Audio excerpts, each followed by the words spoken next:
What's up, everybody? This episode is sponsored by 11 Music Career Center. Make money with your music faster with music career coaching. Learn more at turnupto11.com.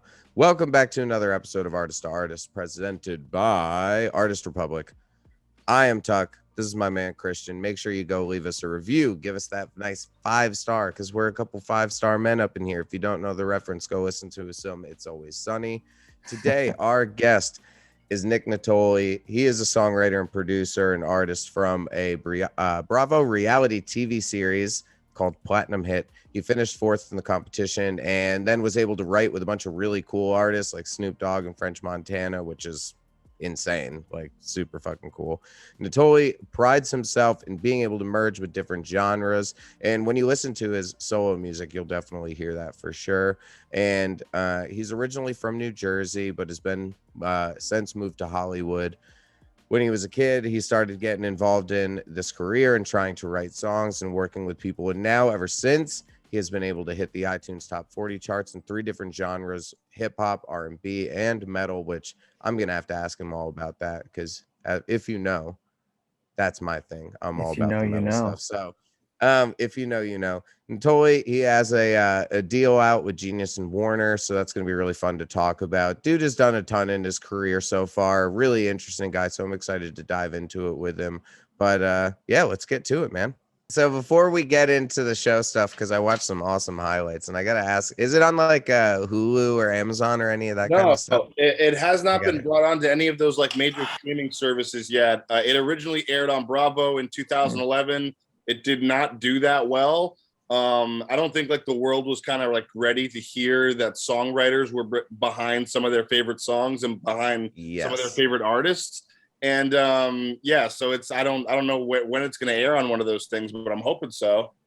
Yeah, it's one of those things that people are slowly starting to realize and learn from, that other people are behind it. I'm after those residual checks, baby. Come on, let's go. Absolutely. You know, it's really cool, actually, because one person, it's the last episode that Christian and I did, I was talking about Olivia Rodrigo and her new record, because I think it's fire. But the guy that produced her record used to sing and play in a band called As Tall as Lions from Long Island. They were like an indie rock band, and a band that I grew up loving. With that group, yeah, and I, like, when I was a kid, man, I like sold tickets to open for them and shit like that, like a 300-person club, you know, nothing crazy. And to see that he's now producing something that's that massive, it's like, go get it, man. Congrats on the bag. That's awesome. So first question I have for you, man, when I'm going through your bio and stuff like that, it says that one of the credits you have is with metal, which I'm super involved with. What is that like? Because I listen to your music and it's definitely not metal. Definitely so I was not. just curious. Yeah, there's one song. So I'll give you a little bit of background. My project is meant to do something that no artist project has ever done before. And in 2019, which is when I dropped my project, it's a very hard thing to find, something that nobody's ever done before. So I figured I'd do a multi-genre project. So my project ranges from pop to country to R&B to metal to rock to you name it. And it's going to continue to change genres. And when I say change genres, like I'm not just like switching up the beat and stuff. Like I change my voice, my dialect, everything lyrically. It really sounds like a new genre. So I dropped this song called Jealousy, which is pretty much a hard rock / metal song. And it charted on the metal charts on iTunes Top 40. Oh, so that's awesome, dude. Congrats. That's super cool. Thank you. Yeah, because I went back and I was listening to a bunch of your stuff and I was like, oh, okay, this is cool. And then seeing that you're able to pull that off, man, that's really fucking badass. I appreciate that. But of course. So what was it like being a young guy on a reality TV show? Because I watch a lot of TV like that. I thoroughly enjoy it. So I'm curious what it was like from the inside out. It was like a mix between beautiful and horrible. So like I came into the show not really knowing that much about the game and not really knowing that much about songwriting, except for like my natural ability. And so that show was kind of like a college for songwriters. Like it was like teaching us the schematics of songwriting and kind of like the music theory behind it and stuff. And I was just like a kid with a guitar. Like I just kind of wanted to play the songs that I came up with out of my head. And I had success in the first couple episodes. Then the reality started setting in, and they started to like kind of script things a little bit. So I became like really angry on the show.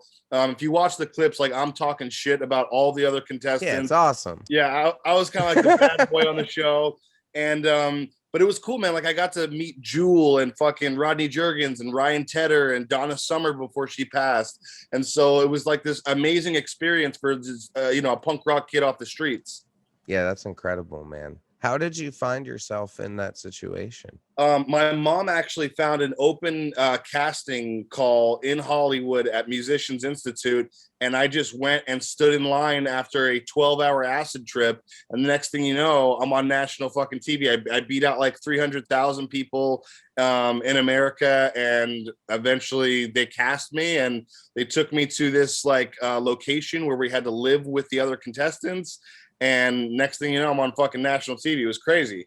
That's amazing, man. Sounds really fun. It was. All things involved, trip included. So yeah, that must have been pretty gnarly. Maybe being a little lifted going into it helped you just to soar above the contestants. For sure. Yeah. It was funny when I was in line. I was like coming down off my trip, and this lady who's in front of me, who was also auditioning, I was just like talking, like kind of strumming my guitar and stuff. And she turned around, she's like, "You're going to get on this fucking show." And I was like, isn't that not the mindset that you should be in? You're competing for this thing. And she's like, no. And I'm just like being honest. Like, I think you're going to get on it. And I was like, man, this bitch is a fortune teller, man. Like I got on that shit. So yeah, she should have put some money on that. Yeah. Right. Yeah, that's awesome. Dude, very cool. Extremely. Ever saw that you have done like a bunch of songwriting stuff ever since. So is that your primary focus? Is like, do you prefer writing with other people, or are you primarily focused on your solo stuff these days? Like I've always wanted to be an artist. Like when I got on Platinum Hit, they were like, "Oh, you're a songwriter. You have songs that are for other people." And I was like, "Oh shit, I didn't even realize that. I was just an artist." So for me, like, I got into the game as a songwriter, but I always had the intention of being an artist. So I was like, what's the best plan here? I'm like, most people don't really know Nick Nittoli, and this show didn't blow up. So I'm going to work my ass off in the songwriting game and kind of get my credits and learn a little bit about this business, which eventually I became a producer and a mixer and started working with all these people. But the intention was always to bring it back and to hone my artist craft, and to kind of get enough respect and the credentials that I needed to launch my artist project. So when I got signed to Warner in 2017, they signed me as a producer, writer, artist, and I had the ability to kind of go after my dream, which was my dream the whole time. Oh, that's awesome. So your contract allows you to kind of do it all in one moment. Yes, sir. That's cool. Very sick. Yeah. How did that all come about? Was it just from the show, or was that from putting out your own hustle stuff, and flow, baby? So I went to a dinner in Hollywood with a bunch of A&R reps and stuff, and one of the ladies there was from Warner, and she was like super kind, and I was like, all right, I need to attach myself to this person. And it took like a year and a half, almost 2 years of me just berating her with my music. And she was very upfront and honest. She was like, listen, I know who you are. I watched the show. I've seen that you've been writing in Hollywood and stuff, but you do not have the credentials that we need. You don't have enough songs, and you're not making enough money basically off your songwriting for us to sign you. So I was like, what do I need? She's like, I need you to have a hit. So I worked as hard as I could to get that, and eventually met an artist named Hitch. And we collaborated on a song called Don't Talk About It, which was a huge EDM hit. It's like currently at 5 million views on YouTube. And it sold a lot of records, and it eventually charted. So that was my entry point. And I knocked on that bitch's door. I was like, I got that hit, baby. Let's do this. Awesome. And so they signed me kind of based off of that and the other stuff that I had going. I hadn't recorded anything for my artist project yet in order for them to hear that. So that was like, that all started once I got signed. Yeah. No, that's super cool. What's the song? I just looked up the artist. I'm going to check this out later. Don't Talk About It. Okay, sick. Very exciting. Man, that's wild. So you've really gotten yourself all over the place. That's really cool. Yeah, I like to just be very honest about like the situations, because I think especially for your listeners and anybody who's aspiring in the music industry, they're like, oh, he signed to Warner, he's had hits, he worked with Snoop Dogg. Like, fuck that, dude. Like, I worked so hard to get myself into all these positions, and and I want people to realize that they can do that too, and that there's no like magic, carpet behind me. Like I really worked hard. I was, Warner said no a couple of times, and then I worked hard enough. I got myself in these rooms, and eventually I got myself a deal, etc. Do you have any advice for other songwriters out there who don't know maybe what it's like to go and be in a room with other writers and try to, like, you're all kind of working towards one goal together? Because I think that that's something that a lot of people don't understand. They think of music from the perspective of a band or a solo artist, where it's like they write the song and it just comes out, and which isn't the case at all. Yeah, I mean, like, don't chase the radio. Like, don't try to do something that you think that everybody else is gonna like. Like, at the end of the day, have some, have some of that in mind. Like, don't be completely, absent-minded to what's happening in the music industry, but don't try so hard to do something that's already been done. And if it's cool to you, kind of have some belief in yourself. That was something that I struggled with. Was I really didn't believe in myself. In my first couple of years in the songwriting game, I really didn't have that much success because I was trying to write these love songs and creating these fake scenarios that didn't exist in real life. And I found success when I was just like talking about my life. You know what I mean? Like talking about the blunt that I just put out and the bitch that won't text me back, and just real life stuff that kind of people can relate to. And you know what I mean? That ding was incredibly well timed. Yeah, honestly. Just went with the motif. Turn my phone off.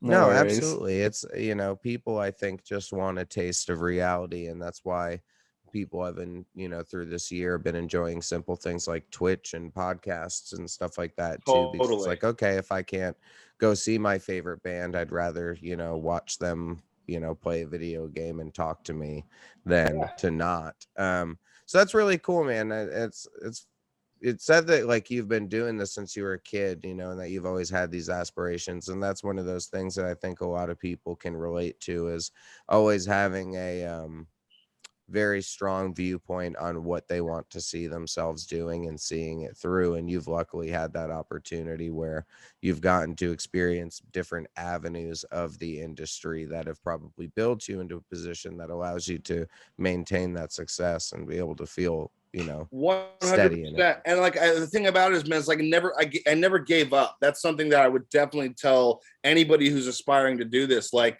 I'm 33 now. I came into this game when I was 23. Platinum Hit was in 2011. It's 2021, and a nigga's still writing songs. So it's like, for me, you have to just keep going, and eventually you'll find success. Like all the guys that I originally came in with, they're all gone, and therefore they don't have success. And the only people that I know that have had success are people who just never stopped doing it. So for me, it's like, if you stay in it and you're in it to win it, so to speak, like you're going to have some success and you're going to get better at what you do. People just don't really have like the drive and the work ethic to stay in it and to stay motivated and to just believe that eventually something will happen. Believe me, in my career alone, like I've had times where I was like, man, this shit really doesn't feel like it's going to do it. I think I might want to become a fucking real estate agent. Yeah. But because I loved what I did so much, and because this was the dream since I was a young boy, I was like, man, I'm never giving up on this shit. You see what I'm saying? Absolutely. So like, and even now, like in 2021, like I'm doing well, but I'm not like, I'm not Drake right now. So I'm like, fuck, dude, I still got to keep working at this. So, and by 2031, I'm going to be on another podcast talking about how I didn't give up for the past 10 years again. So absolutely. It's all about just perseverance and drive, man.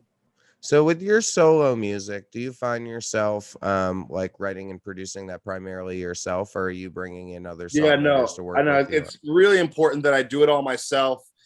Just because like my project is supposed to kind of mirror my songwriting and production career, in the sense that like I've been doing the songwriting and production behind the scenes for all of these people all this time, and now it's my turn, and now I'm doing my project. And, it's not like I wouldn't benefit from some of the amazingly talented songwriters and producers that are out there. It's just more of an ego thing for me to kind of like do my own project. I do everything. I mix, I master, I produce, I write it. My fiance helps me shoot my music videos. I edit them. I do all the effects. Like it's sick. Really, I'm really a one-man show. Yeah, fully DIY. That's awesome. I love it. That's insane. Yeah, I could never do the video side of stuff primarily. That shit always throws me for a loop super hard. Video is fun. Very It's cool, tough. man. It's tough, man. I started with the videos 2 years ago. And if you go back to my videos that came out in 2019 and the videos that I'm dropping right now, it's night and fucking day. And so a lot of people told me, like, you're crazy for even thinking of doing this. But I was like, dude, I can pay someone to do this shit and fucking spend a lot of money and hope that they get my vision. Or I can get my own fucking camera with that money and fucking just start shooting and start doing my own thing. And they're probably not going to look so great in the beginning, but just like my production, it's going to get better and better. And same thing with my mixing, etc. So I'm very proud of that part of my project because it took a lot of guts and will and drive. And here we are. No, that's super cool, man. Yeah, I would have such a hard time with that shit. I mean, I'm just getting into the recording side of things because of the shutdown where I was like, all right, well, if I can't be with my band, I'm going to go and we all got to work on shit anyway. Recording stuff sucks, or the video stuff sucks. No fun. Listen, everything's hard in the beginning, but it's just like riding a bike, man. You're going to eventually get better at it. And, that struggle that you put yourself through will eventually be like something you can look back on. So it's like at the end of the day, even with Pro Tools and stuff, it's probably like, you don't know your head from your ass when you first get on there. But if you work through that point, then you're better than the next man. You see what I'm saying? Absolutely. You see what I'm saying? Like you went through that period of time, and the harder you work, you got to imagine like anybody else who's doing this had to do the same shit and had to go through that same process. So if you're making it through that, then you're ahead of the pack, so to speak. Absolutely. Thank God for YouTube. Oh yeah. No, I learned how to produce off YouTube. Teaches you everything. Everything. It's fantastic. Yeah, I would be pretty lost without it at this point. Same. But yeah, it's funny. I mean, so many people these days have learned how to be producers or how to edit video or how to make a podcast through YouTube. And shit like that. So that's fantastic. Totally.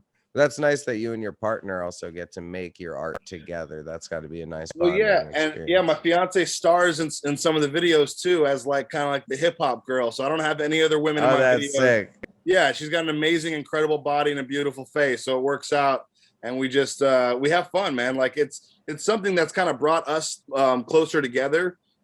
And in the pandemic, it was like kind of our savior because of all the news and the media and the fucking the scary shit that was going on in the population. Yeah. We needed a way to escape. We needed a way to kind of just go back to creativity and go back to like having fun. And music videos was it for us. So it was a blessing. That's super cool, man. Good for you guys. Yeah, I know doing things like podcasting and working on music was a really nice escape from all the bullshit that was going on. And still is. Yeah, absolutely. Still is, unfortunately. You know it, man. Yeah, I mean, as long as you like don't go on like Facebook a lot and shit, like you'll be okay for the most part. I don't watch the news or anything. I just watch It's Always Sunny in Philadelphia and Seinfeld. And but they wouldn't fuck that up for me too. They took Seinfeld off Hulu. I'm real upset about that. Yeah, that's bullshit. Yeah. It's actual bullshit, and I hope that Hulu, whatever, fuck Hulu. But I'm excited about football coming back right now, man. I needed something, so absolutely, yeah. What's your team? I'm a Cowboy fan, unfortunately. Oh, that's sick. Hey, that's okay. No, my bandmates are all in Fort Worth and Dallas, so they're big Cowboys fans. Nice. I mean, it could always be worse. I mean, I grew up being a Giants fan, and they're a dog shit team now. They had a couple good years. They did have a couple of good years, yeah. Got to watch 2 championships, and that was pretty nice. I was stoked on that. My brother's a diehard Giants fan. He went to Arizona to go watch them in the Super Bowl that year, so he saw them win over the Pats. Yeah. There we go. Because you're from Jersey originally? Yeah. Okay. Yeah, so the only reason I'm a Cowboys fan is my mom, who, like, I don't want to say anything against women in football, but they really don't watch football that much. So she was around a crew of Giants fans, and to piss them off, she decided to become a Cowboys fan. So Brilliant. I grew up in Cowboys gear and fucking Cowboys jerseys, this, that, and the third. And eventually I became a man and was like, nigga, I love the Cowboys. Plus, at that time, in that time, they were a fucking great team. Oh, man. yeah, like for sure. In the Aikman, 90s, Emmitt Smith, man, was our Urban. heyday. Like, yeah, Oh, it was yeah. crazy. That shit was nice to watch. Yep. But they beat the shit out of the Giants. That's the truth. That's right. But that's cool, man. Do you ever come back to the East Coast or you stay out in Hollywood? I do. I mean, the pandemic has kind of kept me from my summer vacations, but I usually go out there to see my grandparents and my aunts and uncles and stuff. Like all my Italian family is back in New Jersey. Cool. So that's awesome, man. Yeah, that's really cool. I am pretty close to Jersey. I'm going to Jersey after we are done with this, actually. Where are you from, bro? I live in Brooklyn, but I grew up in upstate New York. Okay. I just moved here like 2 years ago because my wife got here. But I grew up like an hour and a half north of the city. Okay. Really? In a very small town called Red Hook. It's in the Hudson Valley. It's just like one of those places that the weekenders are going and living now when they want to. We need to escape the city and go up to the Hudson Valley. Get them bougie restaurants and shit. Which was great when I was a kid because I worked at them and it was fun. But yeah, I'm driving to Asbury when we get done with this. Actually, oh, nice, right on. Yeah, being in the California scene is certainly much better for the songwriting aspect. I know that a few of the songwriters that I've worked with my band really seem to have a great unit of people out there that they constantly are involving themselves with, and that's got to be a nice form of camaraderie. I mean, for me, man, it's the weather. Like I have seasonal affectional disorder, so when the clouds are out and it's looking like the UK outside, like I just will not be able to perform at my highest level. So that was one of the reasons that I took off from Jersey to come to California, because I thrive off the sunlight. I thrive off it looking like a beach day, and that makes me want to be creative and write and stuff. So that was big for me.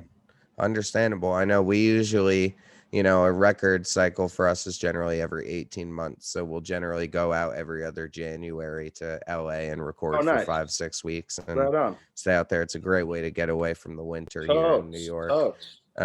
So what's on the horizon for your solo project? So I'm dropping an album at the end of this month called Self Untitled, which is like a cool 20 songs. It's multi-genre. Oh, wow. It'll switch up from like pop to EDM to hip hop.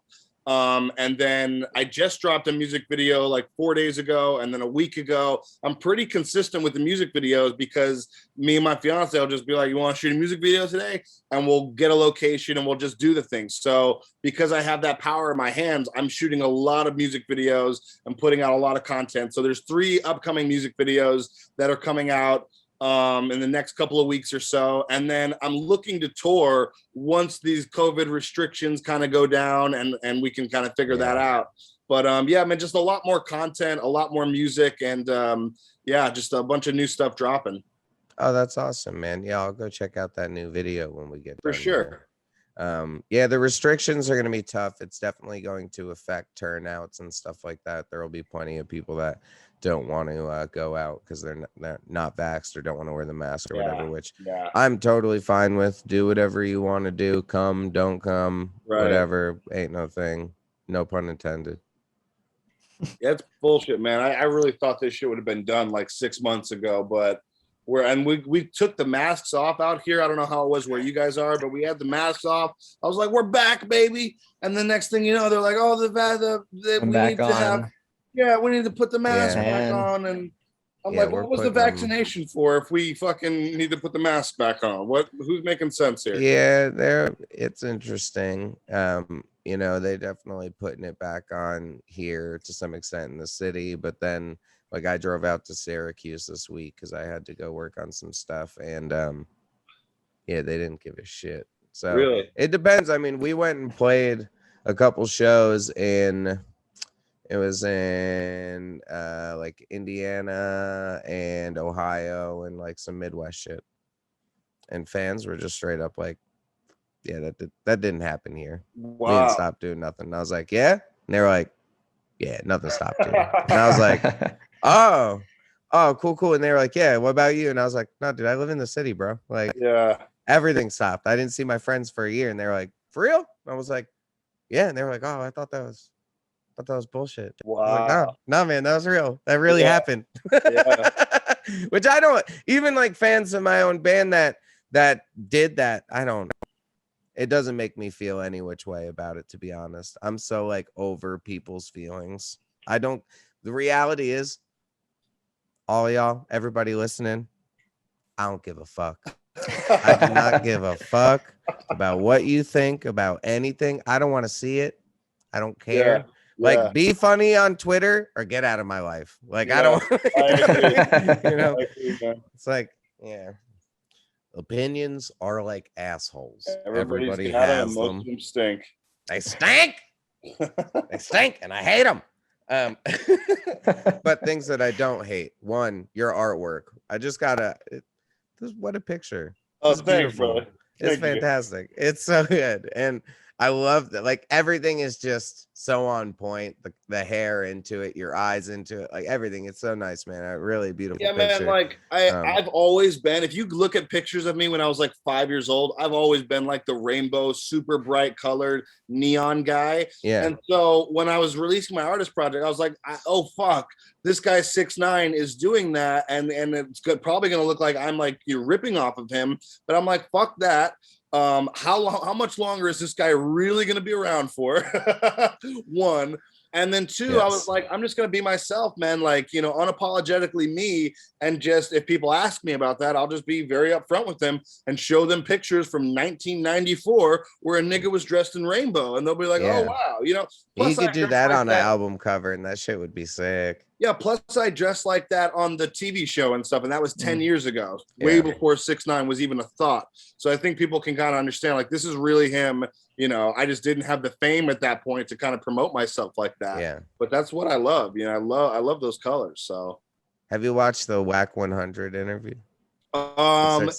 Yes, I did. I was just watching that the other day. I thought He's an interesting character, man. I'll say, like, out of all the hip hop cats, like, I'll click on his shit the most just out of pure interest. I'm curious what he's gonna say next or do next, and he interests me, and that's cool to have that kind of entertainment kind of infused back into hip hop. So his controversy creates some power for sure. People enjoy it. It makes 100%. Clicks, that's for sure. Yeah, which is one of those things I want to talk to you about too, and definitely something that Christian understands a lot more, which is just the marketing side of stuff. So how have you found yourself trying to push your solo music as you've switched gears from the songwriting side to releasing your own content, whether it be videos or songs, solos? At the end of the day, like, there's, you know, way too much pay for play, and that's just something that I'd never be involved in. So, like, for me, like, I just hit up people that are in the game as far as editors and writers and stuff and say, hey, listen, check my project out. If you're into it, you know, please, you know, do a story on it, this, that, and the third.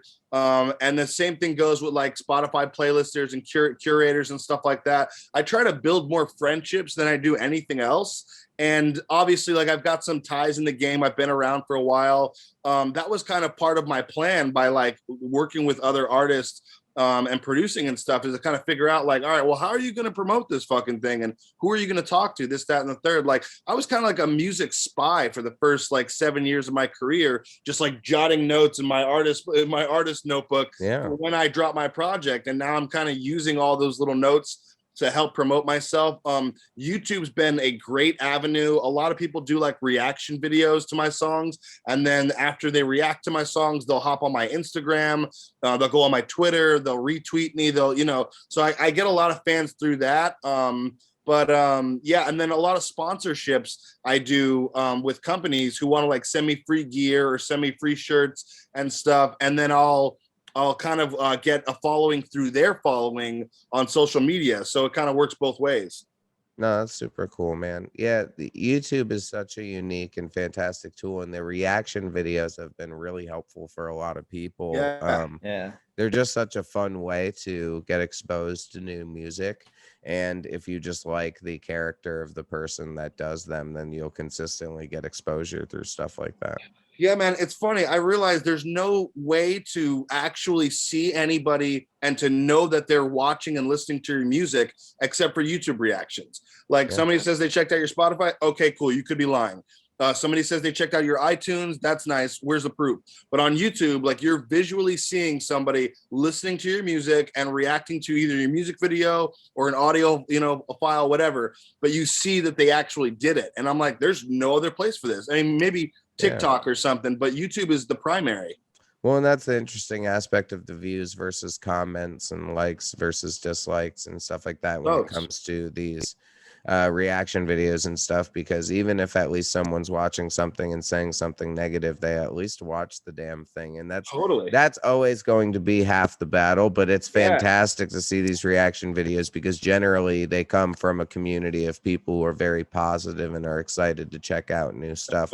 Like it's rare that you see a reaction video and someone's like, this fucking sucks. You know? But even if they do, I'm just so happy. I'm like, fuck yeah, at least I know somebody is actually listening to me. In this day and age, I'm like, that's really what I was always after, is like to know that I'm being, I'm having some effect on popular culture or culture in general. And YouTube's your living fucking proof of it. You see somebody, you see if they liked it.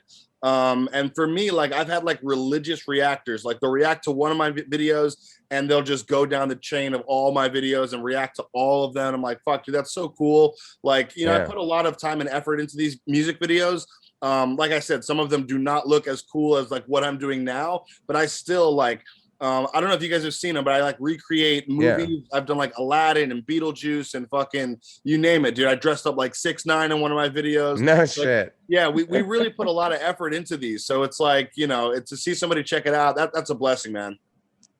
No, I've seen a couple, but I'm gonna scroll through when we are done here. But it's just sick that you're able to fire them off quickly and do it yourself and be able to, have that power like you stated. There's a lot of content just based off that fact, man. Like if I paid somebody to do it, then they did a shitty job, I might have gotten unmotivated and never done another music video. So far, I think I've done something like 60 music videos. And they just keep coming out like every other week, man. So it's cool that consistency is something I'm so proud of, because I'm like, as a kid, I wanted my favorite artist to kind of come out with a bunch of content and to just keep doing stuff. And like, growing up in the 90s, man, we get like one album a year every 3 years. You know what I mean? Like, I'm like, fuck that, dude. Like, I'm dropping music. Man, these got some views to them too, man. Oh yeah. It's real. Like 650,000. That's that dude, one went viral. This 6ix9ine one. This looks hilarious. I can't wait to watch this shit. Oh my god. Yeah, so my fiance does makeup. That's what she does for a living, and she's an incredibly talented makeup artist. So she's done Avatar. She did the Hook makeup to one of these Peter Pan videos. Yeah, she's amazing. So she kind of adds a whole new element to my videos, and we don't need to pay anybody. We just do it all ourselves. This is amazing. I love it. I'm so excited to watch the rest of these. This is fucking sick. But man, you really have captured an audience on here, and that's for sure cool to see. Damn, that's awesome. There's like crazy stalker fans on YouTube, so it's cool. They're just waiting for the next one to come out. Literally. When did you say the next one's coming out, or you just had one drop? Yeah, I just had one drop like 4 days ago, but I'm gonna drop a new video probably within the next 2 to 3 days. Okay, cool. And I'm really stoked about this because I'm actually there's this East Coast guy he does impressions. His name's Jason Scoop, and he does the best Trump impression I've ever seen in my life. He's kind of had some success on TikTok, but he hasn't really blown up yet. And I'm hoping that I can help him at least get a good YouTube following, because he's going to open my next video as Donald Trump talking about the song and doing like this crazy good Trump impression. Oh my God. I'm so pumped about it, man. That's so funny. I can't wait to see he's amazing. Yeah, you're keeping the newest one is For the Night, right? Yeah. Okay, cool. So everybody go check that out for sure. Right on. Yeah, that's sick, man. I can't wait to see the newest Thank one. you, brother. Yeah, when people can pull off that impression, it's always entertaining, that's for sure. And it's been nice to see that SNL can do episodes without it as well. I'm proud of them. Sure. I know they're often calling me saying, "Hey, how do you feel about our latest episode?" And I say, "It's fine, Mr. SNL. It's pretty good." Thanks, Lauren. Yeah, Lauren Michaels, right? That's Yeah, Lauren Michaels. Shut up, Lauren. You's a bitch. No, I like it. I'm pleased. Do you guys any of y'all watch the new Suicide Squad? I haven't seen it yet. See Pete Davidson get killed real quick. I was not too impressed. Listen, the first Suicide Squad sucked in my opinion. So I was like, this is redemption. You guys are coming with an apology right now. This should be amazing. And I just wasn't really wowed by it. At the same time, I didn't watch Suicide Squad when I was a kid. I never saw the comics. I never saw any of the cartoons or anything. So I don't really know even too much about it. But like, I'm a huge Marvel fan. I'm like an opening day guy when it comes to any of those movies. And I just wasn't wowed by it, man. Yeah, it was okay. It wasn't just okay. Great. Yeah. It's like it's fun, but it's just not comparable to the Marvel shit. Nah. But yeah. What can you do? Margot Robbie though for the win. Hey. If you're making a superhero movie at this point, you know you're competing with Christopher Nolan's fucking The Dark Knight and Batman Begins, which are just like fucking rewatchable, epic, amazing films that are like not even Marvel films. These movies are like just great fucking movies. And so I'm like, man, y'all need to rewatch that shit before you go make another fucking Marvel movie. Maybe someday they'll get it right. Yeah, someday. Man. One day. I hope Christopher Nolan gets back into the superhero game, man. Absolutely. I hope so. We can let's tweet at him. We'll start. Man, he's a legend. So what do you got coming up, my man?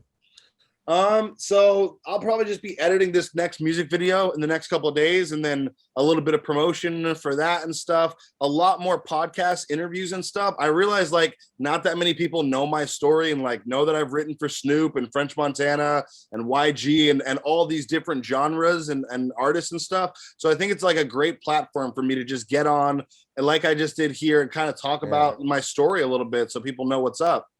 Absolutely, man. So yeah, it's pretty crazy to get to be able to work with artists like that have all seen such massive success. For sure, man. For sure.